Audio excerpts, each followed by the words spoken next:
Hello and welcome back to the Novice Lumberjack, where I am back in Atlanta from my trip over to Germany and Poland. So I just wanted to do a video. All this is story time, guys. Ooh, the hair. All this is story time. So if you don't want to watch story time, I understand. See yourself to the door. Anyways, so what happened? All right, so my wife, she's from Berlin, and her parents are getting uh,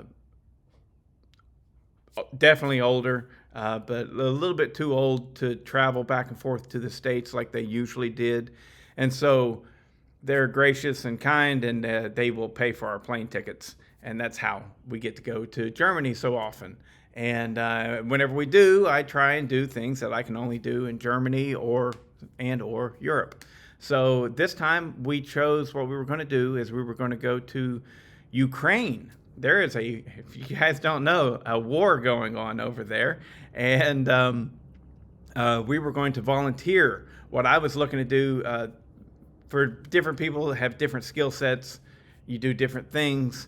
But I was going to volunteer to actually assemble some drones for bombing the Russian asses. So I was really looking forward to that. I can solder, things like that, mess with some wiring, and that's what I was hoping to do. However, we didn't get to go to Ukraine, and here's where story time begins. All right. So we were going to take a train from Berlin into the capital city of Ukraine, which is Lviv, right?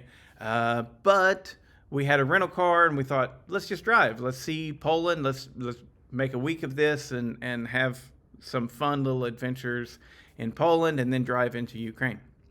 So we went the southern route from Berlin down. We were going down through Poland, through the mountains. The southern region of Poland is very I don't want to say mountainous because they're not very big mountains, smaller than the Appalachian Mountains, but very hilly country. And it was stunningly beautiful. I had never been to Poland before, and what I was expecting was an absolutely ridiculously poor country, with, an oxen pulling a two-wheeled wagon through teeny tiny cobblestone streets. I didn't get that. It was stunningly beautiful, and the homes were beautiful and nice. The entire area was wonderful. One of the definitely top 5 places I've ever been. It was absolutely beautiful, and it was fun to drive on those roads. I drove a BMW Mini, which I had rented something else, but I learned that even in Germany, they screw you over any chance they get with rental cars. So I had to drive that BMW Mini, and BMW sucks in this guy's opinion. It's the modern ones, anyways. They make them, typical German engineering. They make everything far too complicated, and that one was no exception. But it was still fun to drive. Scooted around pretty good, handled pretty good, and it was a convertible. And I learned, oh man, I really like convertibles. That was the first time I've driven one for an extended period of time, and I just loved having that top down. But we had an Airbnb, which was ridiculously cheap. It was like $40 to spend the night, and it was a lovely setup. And our host was very gracious and very fun and just lovable person, And he could speak decent English. And he's like, what are you guys doing? We're going to Lviv. And he was like, oh, really? And we're like, yeah, we're going to volunteer. And he's like, that's awesome. My wife is from Lviv and my father is Ukrainian. And we're like, awesome. Cool. And he was like, yeah, I go over all the time and volunteer and blah, blah, blah. And he's like, so do you have your green card? And well, in the United States, we think of green card, and that's what allows an immigrant to work in our economy, you know? And so I'm like, no, we don't have a green card. Why would we need a green card? And he's like, you need a green card. Turns out a green card is proof of insurance that will allow you to drive in Ukraine. If you don't have this, you're not getting in, at least if you're driving, right? And he's like, well, you're not getting in. We're like, I think we'll make it, typical American arrogance. Absolutely. I feel like anyone in the world is like, you're American? Oh, yeah, come on in. No. I think that I don't think that I'm alone in thinking that we are the most loved people on the planet. But we are not. Yeah, your propaganda may tell you that we are, but we're not. The only people that's going, America's number one, is Americans. The only people that's going, leader of the free world, they're American people that are saying that. The rest of the world, they're not saying that. They're going, arrogant, cocky-ass American. So anyways, he's like, yeah, it ain't happening. And not only do you need that, to get across that border, because it is a war zone, you're probably going to have life insurance. Actually, I think they call it death insurance. So it's different than your standard life insurance. It's ensuring you that your dead body is going to be able to be taken care of or something. I don't know. But regardless, enough of that. We're like, oh, yeah, we're going in. And he's like, yeah, you ain't making it. And so the next day we left. We were only about 45 minutes from the border where we had stayed, something like that, maybe an hour and a half. Within 20 minutes the next day, I'm going through a little town, and there's a speed trap, and I get a speeding ticket. And it's an obvious speed trap, too. And looking back on it in hindsight, that was a touristy area, and they were just set up to get tourists. I mean, it was an obvious speed trap. But anyways, they got me, pulled me over. And long story short, the young police officer, he says, well, where's your international driver's license? What? I don't have an international driver's license. And he's like, well, you have to have an international driver's license to drive in Poland. Your American driver's license isn't good enough. Again, American arrogance. And in this situation, it is, I think it's well-grounded, because I've driven in, 10 different countries, and I've never had any issue whatsoever. No one has even played around with the thought of asking me about an international driver's license. The whole idea is goofy to me. And so I was like, well, I don't have it, and so he's calling his boss, telling, what am I going to do? And this guy's driving without an international driver's license, and he was speeding. Well, him calling his boss was the problem. I bet you there's 100% chance that if this happens to that young cop again, that he will just let the person go with a warning, because what ended up happening is he couldn't give me a speeding ticket, because the speeding ticket attaches to the international driver's license. Well, I didn't have an international driver's license. So, he didn't know what to do. There was no way for him to do anything. And on top of that, he had just told his superior what was going on. If he had not made that call and had a little bit more wherewithal, he probably would have just been like, get the damn license. This is a warning. Go. But he couldn't do that because he had already called and talked to his boss. And so now what should have been a $250 speeding ticket turns into something much bigger. And I ended up, they didn't arrest me, but they did detain me for about 7 hours because I had to go to court, and the judge had to decide what they were going to do. And very long story, very much summed up. they were asking me all kinds of things. What's my mother's maiden name? What's do I own a house? What size is the house? They were like, and if you guys watch the channel, you know that I live in an old nursing home, so it's huge. And they're like, how big is the house? And I was like, 3-bedroom.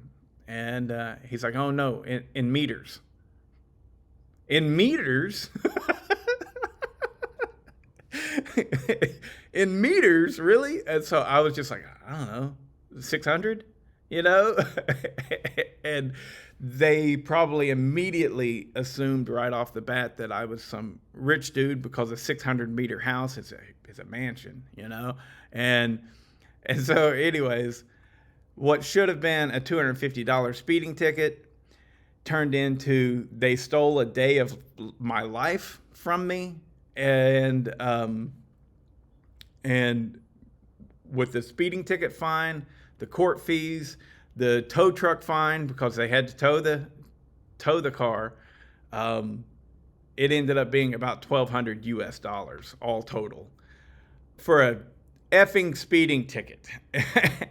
and it was awful. Now, I will say this, the Polish police were nothing but kind to me. You know, this ruined their day just like it ruined mine. But hindsight, that officer, I guarantee the next time somebody like me comes along, he's just going to say, just go, you know, get that driver's license. Because I ended up getting the driver's license while I was waiting in my car on my telephone. All it was a matter of paying $80. It's a total money racket, total scam. I didn't have to prove that I knew what the signs were for, what a yield sign looks like, you know, who has the right of way, nothing like that. There was absolutely no knowledge whatsoever. It was just, I needed that international driver's license to drive in Poland. And because I didn't have it, I ruined my day. Well, anyways, so what else happened in those 7 hours? Well, they had a police officer that could speak English. He did pretty good too. He pretty good on English.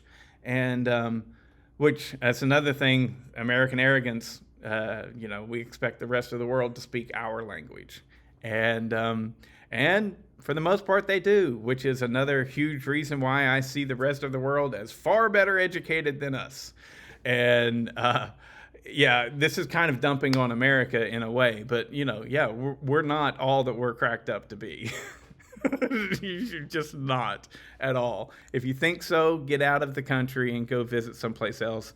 And depending on where you go, you'll probably feel stupid, insignificant, and small. Because they don't care about you the way that you think they do.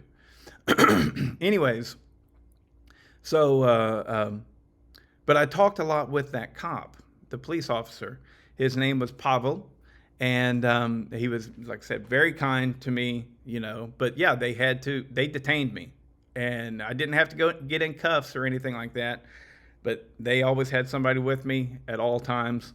I wasn't allowed any privacy to even just sit and think, really. So, but talking with him, he's like, where are you guys going? And I was like, Ukraine. And he's like, what? When are you going to Ukraine? I was like, right now. You know, you're stopping me. I'm going to the border right now. And he was like, you got a green card? No. Is that a rental car you're in? Yeah. He's like, you're not going to Ukraine. I'm like, what are you talking about? What do you even, I mean, we made it through in Poland, no problem. I mean, in the EU, which is the European Union, right? You just drive right across the borders. It's not a big deal. Well, he's like, well, that is not European Union. Ukraine is the end of the European Union, and to get in, you've got to start meeting the Ukraine's rules. And they're going to require this insurance card, which is very specific. You know, it's not just showing that you have proof of insurance. No, it's you have proof of insurance that will pay for an accident in Ukraine. So, you know, it's a very specific card. And he's like, your rental car, you won't even make it to the border. They'll shut it off. I was like, oh, fuck. And I had thought about that. I really had, because my wife had asked me. She's like, "You think they're going to want us to be in Ukraine or whatever?" I was like, "Well, I can tell you one thing. They're going to know if we do, because every rental car has a GPS tracker, and they can shut it off if they want to." And she's like, "Really?" I'm like, "Yeah, I used to do it. I used to actually work as an accounts manager for a chain of buy here, pay here car lots. And I actually ran the GPS thing, and I would shut people down all the time if they didn't pay their payments, So I was very familiar with that. I just didn't think it would happen. And talking with the police officer, he's now the second person that's just like, "You're not getting in." And he said something. He said it in a very wonderful way. He was very good about it. He said, "Because you grew up in Atlanta, Georgia, in the United States, you are endlessly optimistic. And you think that you can just go and do whatever you want. And it's just not the case. You think that way because of where you're from. And your whole world tells you that you're the most important people on the planet." And I'm just like, yeah, pretty much. That's what it is. And that's even coming from me. This is nowhere near the first time I've been outside of the country. I think I've been to like 20 different countries. And I have done some stuff, nothing bad, but, just an arrogant type of thing. I have done some stuff whenever I was younger that I'm ashamed of because of my American mentality. Get out of the way. Oh, I'm coming through. I'm the big American. I have been that. And like I said, I'm kind of ashamed of it. But anyways, I wasn't like that on this trip. And for whatever reason, we were detained in Poland. The idea that we had not just one, but two people, and one of them was a police officer, that looked at us and said, "You will not get in." And not only will you not get in, you will waste hours and hours and hours trying to get in with people who are rude as shit to you. And then, if you're lucky, you will just simply be able to go back. But you'll probably not be able to move because they have shut your car off. So, with that, Irene and myself was like, well, whatever experiences, good or bad, that we missed, we've missed them. And we're not going to get to go to Ukraine, which means I didn't even have the opportunity to purchase any of the chainsaws that are still being created for that economy, which are namely, there were several, but there's namely two that I was looking to possibly get. The Husqvarna 353, you can still buy it brand new there. And the Steel MS 361, you can still buy it brand new there. And I was looking to get those two and possibly a brand new Husqvarna 365 original edition. So pre-X-Torque. They still make them for that economy. So if you guys were like sending me emails, I had a couple people, not many, about, yeah, I might want to buy one of those. Didn't even get a chance to get them.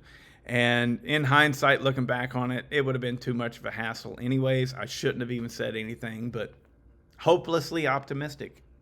That's me. It's a good way to describe it. But we decided to go on up. And it was like, let's just get out of this town. Where are we going? I don't know. Just go north. Let's just get the hell out of here, because we had a really horrible day. And so we went north, and just outside of Warsaw, I mean, it's a little bit farther outside of Warsaw, but I'm going to say just outside of Warsaw is where I was able to pick up the Alco. I don't have it with me because it hasn't. I've mailed it, and it probably will be here, I'm guessing, on Friday. But anyways, I purchased a Solo by Alco 6656 chainsaw. And since it was so close to Warsaw, Poland, I will call it the Warsaw. So But we're driving north.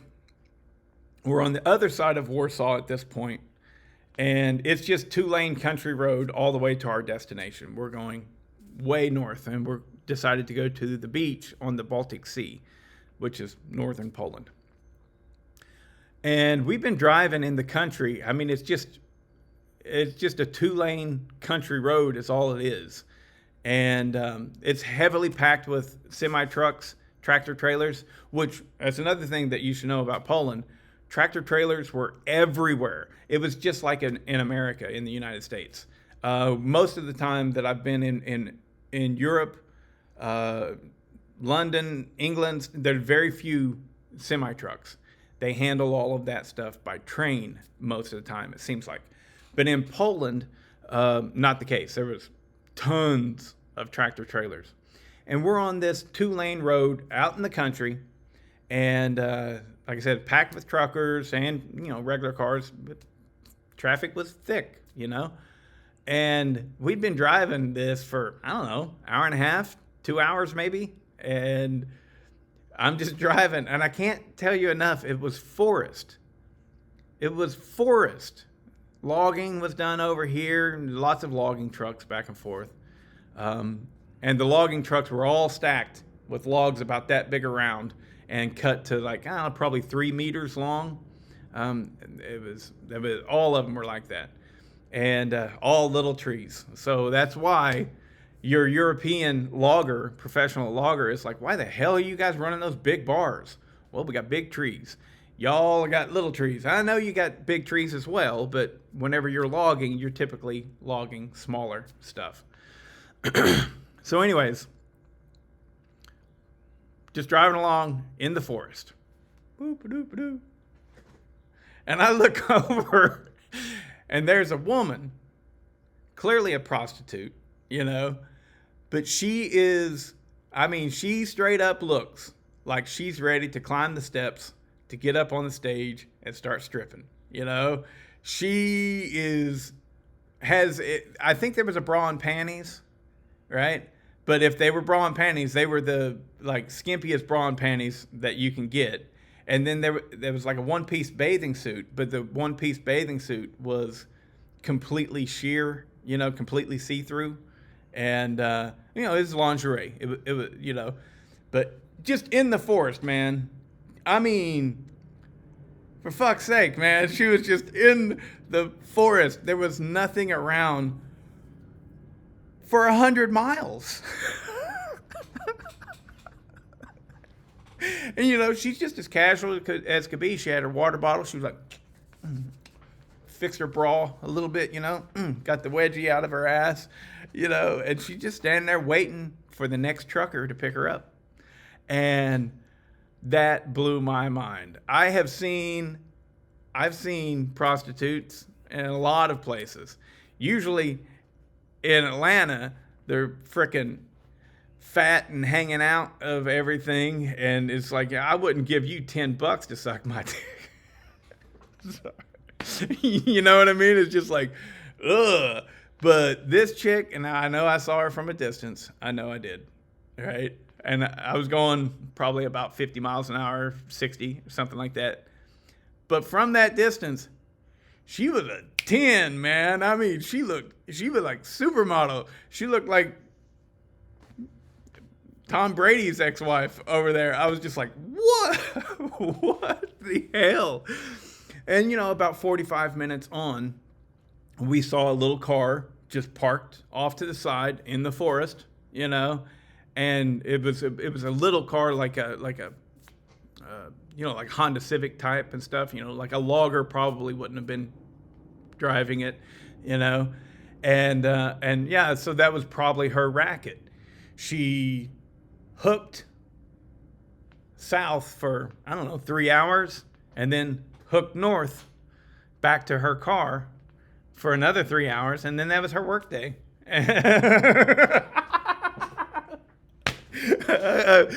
It was pretty wild. And I've seen prostitutes a lot, you're in the city, you go, oh yeah, I know what's going on there, right? It's not a big deal, whatever. But in the forest where there ain't nothing for like 100 miles, that's a first for old Bodie.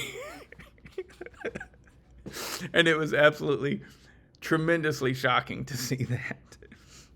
But anyways, so I've been thinking about doing a video that is specific to what it's like to travel outside of the United States. But you know, this is a chainsaw channel and stuff like that.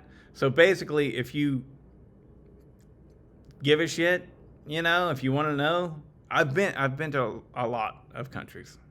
I've experienced a lot of different countries. But if you're interested in that, maybe I'll just do a story time series and let you know what it's like actually traveling outside of this country. Because it just dawned on me, you know what I mean? Probably the majority of my people watching this channel never even been outside of the United States. You know, Canada or Mexico is probably the best you got. And those bring their own challenges and benefits, you know. But shit, man, I've been to Egypt, Italy, France, Poland, Malta, Kuwait, Saudi Arabia, England, Ireland, a lot of different places. And the one thing that I've learned, you know, our media tells us to find differences in people because our media knows that it's popular to, you know, they want to confirm our own personal biases, and you know, and they want to tap in to our own personal prejudices and things. And so by cranking up that volume, so to speak, they get more views. But in reality, every place that I've been, it's all just regular people just doing the best for them and theirs, and the way that they know to do it. And so there's very little difference in human beings. There's only difference in social structures and social norms, things like that. But anyways, if you guys are interested in videos like that, let me know in the comments. Until then, if you ever find yourself on a 2-lane road out in the country in Poland and you have the opportunity, you might see a hooker just waiting for you. Later, guys.